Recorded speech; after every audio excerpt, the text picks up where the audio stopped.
बहुत समय पहले भारत में एक महान सम्राट हुआ करते थे चंद्रगुप्त मौर्य। वह मौर्य वंश के संस्थापक थे और उन्होंने एक विशाल साम्राज्य की नींव रखी जो पूरे भारत में फैला। चंद्रगुप्त का जन्म लगभग 340 ईसा पूर्व में हुआ था। उनके जन्म को लेकर अलग अलग मान्यताएं हैं। कुछ मानते हैं कि वह मौर्य वंश के थे, तो कुछ कहते हैं कि वह एक सामान्य परिवार से थे। बचपन में ही उनके माता पिता का देहांत हो गया और उनका पालन पोषण एक चरवाहे ने किया। महान आचार्य चाणक्य कौटिल्य ने चंद्रगुप्त में महानता देखी। चाणक्य को नंद वंश के अत्याचारी राजा धनानंद से बहुत नाराजगी थी। उन्होंने प्रण लिया कि वह एक ऐसा शासक बनाएंगे जो पूरे भारत को एकजुट करेगा। चाणक्य ने चंद्रगुप्त को शिक्षा दी, राजनीति, युद्ध कौशल और कूटनीति सिखाई। चंद्रगुप्त और चाणक्य ने मिलकर नंद वंश के राजा धनानंद को हराया।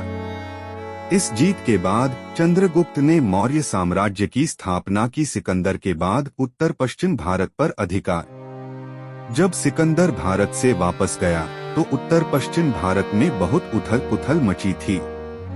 चंद्रगुप्त ने वहां के ग्रीक सेनापतियों को हराया और उस क्षेत्र को अपने साम्राज्य में मिला लिया। चंद्रगुप्त का साम्राज्य लगभग पूरे भारत में फैल गया। उन्होंने एक मजबूत प्रशासनिक व्यवस्था बनाई, कर, न्याय और सेना में सुधार किए। सेल्यूकस के साथ संधि। ग्रीक सम्राट सेल्यूकस निकेटर ने भारत पर आक्रमण किया।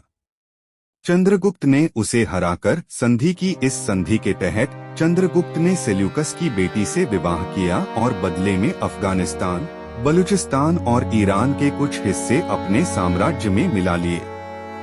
राजनीति से संन्यास और जैन धर्म स्वीकारना।